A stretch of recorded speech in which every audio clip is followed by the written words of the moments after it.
Oi, meus amores, boa tarde. Ó, agora eu tô passando aqui para mostrar a vocês onde eu vou buscar milho, né, pra gente fazer uma canjiquinha, cozinhar, assar, né? Hoje é São João, então a gente vai ali na roça pegar um milho pra gente fazer as maravilhas, né, para vocês, viu? Para vocês verem. Então, vamos lá e vou mostrar tudo para vocês. Vamos lá. Vamos ver como vai, que rosa bonita, que rosa linda. Olha, a gente vai entrando aqui, aí é aqui pra dentro. Vamos lá, vou passando aqui pra vocês verem, ó. Aqui, ó, aqui é de milho, e aqui ali, ó, onde está o vaso quebrando o milho ali. E a gente vamos lá quebrar um milhinho pra gente comer. É isso. Bora. Agora tá bem. Aí, ó, a rocinha.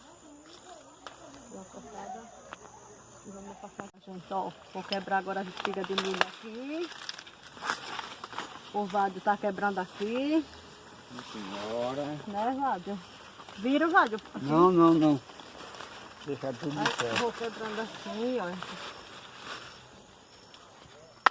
Que é pra a gente fazer nossa comidinha, né? Ó.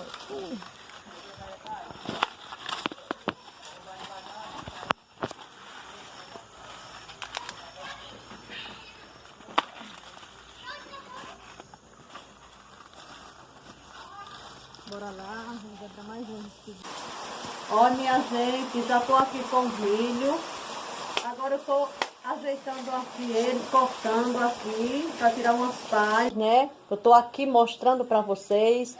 Espero que vocês gostem, compartilhem, curtam, se inscrevam, acesse o sininho para você receber mais vídeos e vamos que vamos aí. Deus abençoe vocês, que vocês tenham um São João abençoado.